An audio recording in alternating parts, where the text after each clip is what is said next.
Ya guys, welcome back to my YouTube channel lagi. Kembali lagi bersama aku Ega Pratama di channelku Ega Pratama Official. Sebenarnya guys, kali itu aku bingung mau bikin konten apa dan mau bikin pembahasan tentang apa gitu loh. Jadi ya nggak tahu gitu loh. Tiba-tiba ada bisikan entah dari mana gitu loh. Bisikan dan aku harus bahas ini. Jadi aku akan membahas sesuatu hal tentang mandi. Semangat banget ya kalau udah dengar kata-kata mandi itu dengan semangat banget gitu. Jadi untuk kalian yang penasaran apa sih maksudnya tentang ini, oke jangan kemana-mana, tetap di Ega Pratama Official.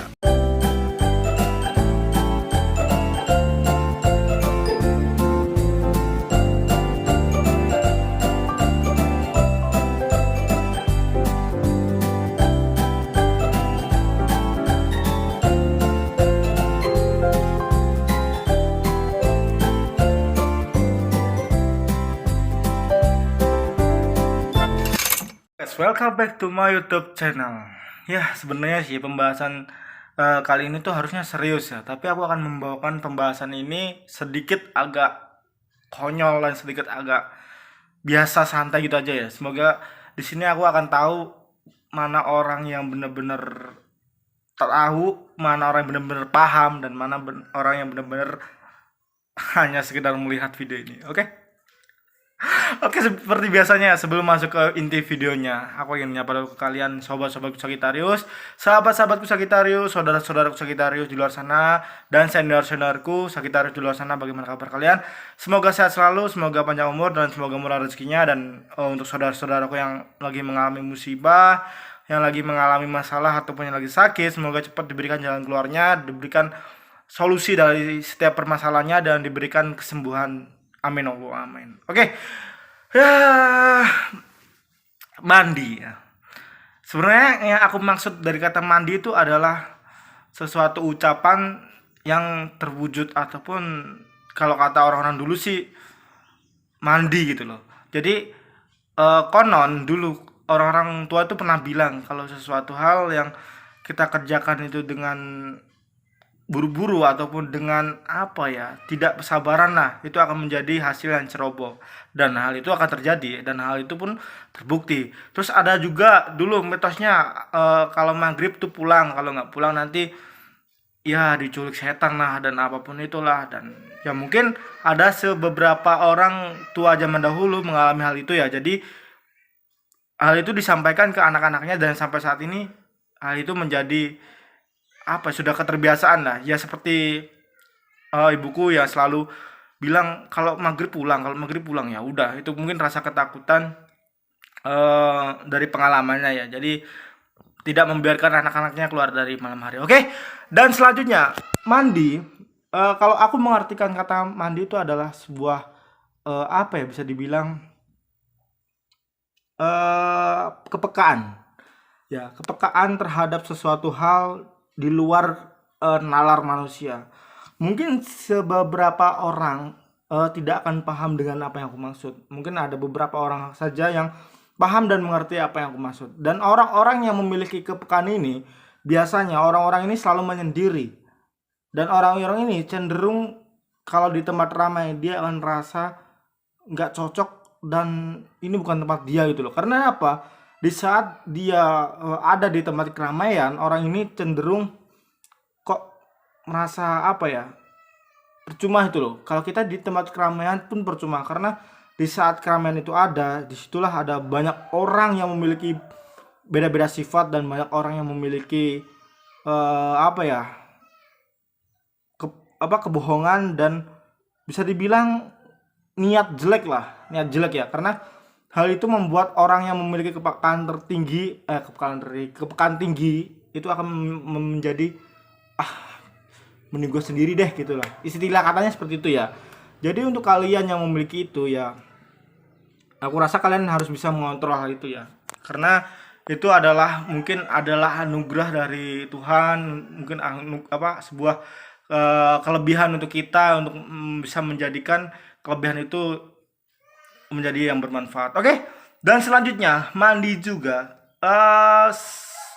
Kenapa aku bilang ataupun kenapa aku cerita seperti ini ya? Karena aku sering mengalami, bukan sering sih, pernah selalu, bukan pernah, bukan sering, bukan pernah, tapi ya pernah sih, pernah mengalami sesuatu hal yang nggak masuk akal gitu loh di apa di logika orang. Mungkin eh mungkin ya, mungkin sebeberapa orang tuh akan merasa risih ataupun merasa apa sih orang ini aneh banget gitu loh. Tapi beberapa orang juga akan percaya dan akan eh, selalu mewaspadai hal ini gitu loh. Ingat ya, ada orang yang bilang kalau kamu menyakiti seseorang, maka orang yang kamu sakiti itu di setiap perkataannya itu adalah doa. Jadi hati-hati ya kalau kalian menyakiti seseorang, jangan sampai doa buruk yang akan kalian terima gitu loh. Ya sebisa mungkin kita jangan menyakiti hati seseorang. Buat apa sih kita menyakiti hati seseorang gitu ya? Ya mungkin sengaja itu nggak sengaja ya, tapi hal itu akan terjadi ke kehidupan kalian. Nggak ada sih yang nggak pernah mengalami ataupun nggak pernah terjadi ataupun ya mencoba hal itu nggak pernah ada, mungkin pernah ada, semua sama rata. Oke, terus yang selanjutnya, kenapa aku membilangi kepekaan? Karena aku merasa mungkin ya, mungkin ini hanya perasaanku aja, tapi di setiap eh, dulu pernah, pertama di saat SD aku pernah melarang satu temen aku yang bandel banget. Ini anaknya nakal banget, dibilang notabene nakal ya nakal sih, tapi ya gimana ya, namanya temen, aku kan hanya mengingatkan jangan jangan naik ke satu pohon itu, dan dia naik dan alhasil dia ya bengkak-bengkak badannya lah ya, seperti itu. Terus yang kedua terjadi di salah satu gunung Lawu. Ini sebenarnya aku nggak tahu ya, ini hanya kebetulan kah, hanya bener-bener keisengan kah, atau bener-bener aku nggak bener-bener nggak tahu ya untuk hal ini ya.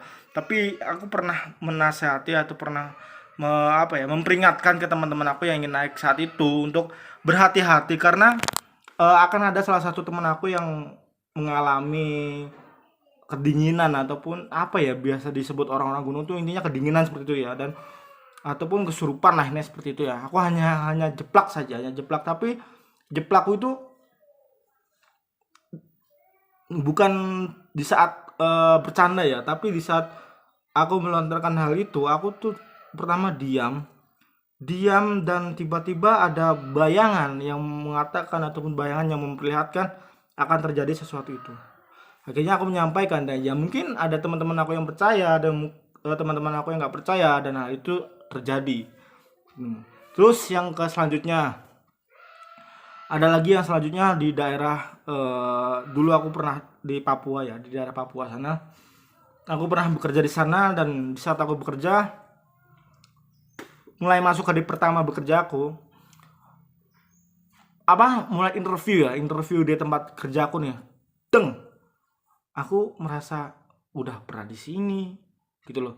Akhirnya tuh ketawa ya, rasa geli aku, rasa lucu lah intinya. Aku lucu, aku ketawa ya, meskipun ketawa aku tahan ya kayak gitulah, dan membuat orang-orang yang baru pertama melihat aku di situ merasa ini orang gila, ini orang aneh gitu loh. Dan ya itulah, ini tanggapan seseorang seperti itu ya. Terus di suatu saat aku terima kerja, dan berjalan beberapa waktu akhirnya aku ketemu sama orang yang lebih tua dari aku, dan aku bercerita panjang lebar. Terus aku bilang ke orang itu, padahal baru satu bulan aku bekerja, dan aku bilang ke orang itu bahwa aku nggak akan lama, aku nggak akan 1 tahun di sini, itulah mungkin kurang kurang dari 1 tahun ya. Terus aku bilang akan ada kekacauan di saat aku sudah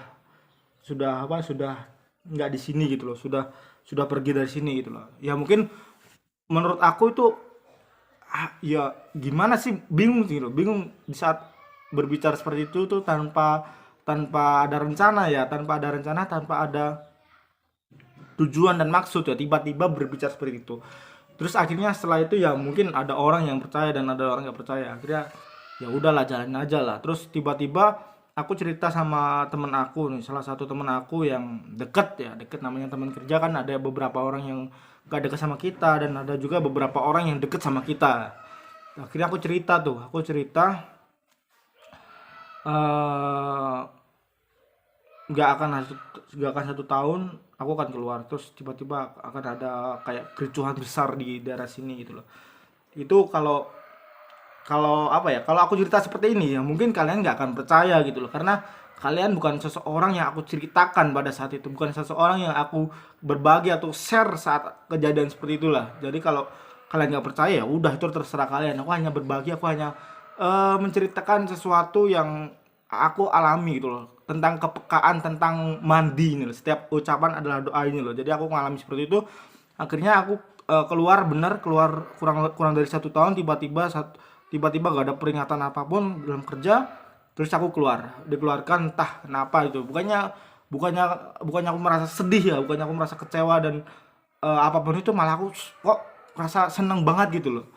Senengnya gini, kok kok yang setiap aku ucapkan itu akan menjadi kenyataan gitu, kok bener, kok pas banget gitu loh. Tiba-tiba setelah aku itu pesawat aku berangkatnya siang ya, pesawat aku berangkatnya siang, tapi aku keluar dari kosan itu pagi. Aku pagi itu diam-diam keluar karena ada beberapa masalah yang membuat aku keluar tanpa apa ya, tanpa minta izin kah, tanpa pamit kah, ini seperti itu ya. Karena aku nggak mau ada orang-orang buruk yang di situ salaman untuk perpisahan sama aku. Jadi aku lebih baik gak usah apa ya, gak usah pamitan ya. Ya meskipun aku baik-baik aja, tapi ada beberapa orang yang menurutku itu benar-benar kacau banget ya. Akhirnya aku pergi diam-diam dan aku di bandara berapa jam, terus tiba-tiba aku udah sampai di kotaku di sini, di kota Jawa Timur ini. Terus 2 hari ke depannya baru teman aku telepon, "Ga, kok bener ya? Kok di sini kacau nih, ada gini-gini nih, ada tawuran gini-gini nih, ada yang membakar di pasar pasar di daerah Papua sana, terus ada gedung-gedung pecah dan lain sebagainya." Terus teman-teman aku itu ngirimin video, langsung ngirimin bukti ke aku, guys. Langsung ngirimin bukti. Terus tiba-tiba, oh astaga gitu. Aku berpikir, ya Allah, kenapa gitu loh. Aku tuh bingung mau cerita itu ke siapa tuh bingung, guys. Mau berbagi ke siapa itu bingung, karena pernah aku mencoba berbagi sama orang-orang yang notabene udah dewasa dan udah berpengalaman ya, udah berpengalaman dari arti kata udah tua, udah banyak pengalamannya lah. Terus dikira aku gila, dikira aku selalu berangan-angan, dikira aku selalu berkhayal-khayal itulah. Tapi ya udahlah, itu mungkin tanggapan mereka, tapi ya aku terima aja lah. Itu ya mungkin hanya kebetulan lagi gitu lah, hanya kebetulan lagi. Akhirnya aku merantau ke luar negeri dan hal itu terjadi lagi. Tepatnya di waktu tahun-tahun corona, 1 tahun yang lalu, di saat corona itu, satu teman aku ini pernah aku ingatkan ya, aku ingatkan kan ini kan beda tempat ya, beda tempat kerja. Terus dia itu deket banget sama aku, temen aku deket banget, mungkin lebih dari teman ya, sahabat lah. Tapi dia itu bener-bener apa ya, susah banget diatur gitu. Tapi ya aku akuin orang itu bener-bener baik gitu ya. Di saat itu aku cerita, tiba-tiba aku bilang gini ke dia, ini nanti eh, ada seseorang yang berniat untuk menjauhkan, maksudnya membuat kita bermusuhan gitu lah, seperti itu ya.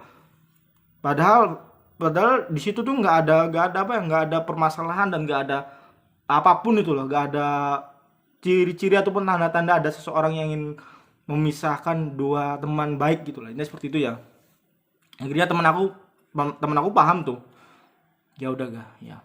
Akhirnya tibalah waktu itu, datang ada seseorang yang nantang aku bahwa aku tuh gak pernah bisa jauh sama teman aku itu. Jadi ya dia taruhan lah, ini taruhan ke aku. Waktu itu taruhannya berapa ribu itulah, aku lupa. Jatuh aku iyain. Akhirnya aku buktikan tuh sama dia, aku jauhi temen aku yang deket ini, terus aku jaga jarak biar aku membuktikan ke orang itu bahwa tidak semua yang dia ucapkan itu benar gitu lah. Aku buktikan, akhirnya aku menang tuh, aku menang. Dan orang itu aku tagih dan uangnya nggak ada uangnya ya, dia bohong lah, dia omong kosong lah. Akhirnya kita ketemu bertiga, dia yang ngajak aku taruhan itu ngajak aku ketemuan sama teman aku yang baik ini. Disitulah aku ketawa lagi. Karena apa? Di saat sebelum dia ngajak aku taruhan, aku tuh sudah menyampaikan ke teman aku ini bahwa akan ada seseorang yang ingin berniat untuk apa ya, ngadu domba lainnya seperti itu ya. Jadi aku ketawa terbahak-bahak bener. Terus dikira aku orang gila. Wah, wah, wah.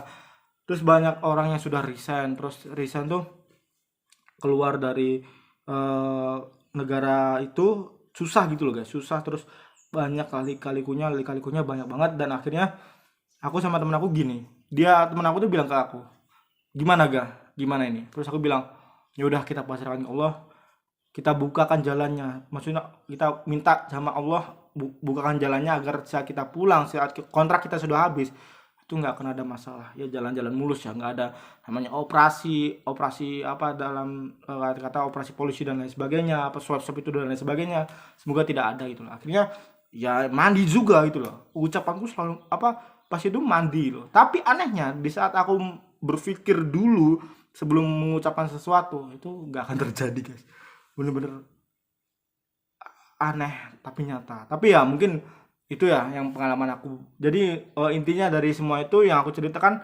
berhati-hatilah, jangan sampai kamu menyakiti hati seseorang, karena kamu tidak akan pernah tahu orang itu memiliki apa dalam dirinya. Jadi di setiap itu sebisa mungkin kita berbuat baik aja. Oke, mungkin cukup sekian dulu video kali ini ya. Mungkin nggak ada manfaatnya, tapi ada sih manfaatnya. Itu tergantung kalian bagaimana kalian menyaring di setiap cerita aku hari ini. Oke, mungkin kita jumpa lagi di next video selanjutnya. Aku minta maaf jika ada kurangnya, jika ada salah kata, salah pengucapan ataupun cerita nggak jelas. Aku minta maaf karena aku juga manusia. Aku tempatnya salah. Aku hanya berbagi, aku hanya sharing untuk kalian agar kalian bisa tahu ataupun mengerti ya tentang hal ini. Oke, terus aku berterima kasih juga untuk kalian yang udah subscribe, like, komen, dan sudah banyak-banyak bantu aku untuk mencapai di tahap ini. Oke, aku butuh bantuan kalian terus untuk mencapai monetisasi ya, semoga bisa monetisasi. Dan karena aku ada tujuan-tujuan untuk apa ya kedepannya lah untuk channel aku ini, semoga bisa terjalankan. Amin Allahumma amin. Oke, Ega Pratama di sini undur diri. Assalamualaikum warahmatullahi wabarakatuh. Dah.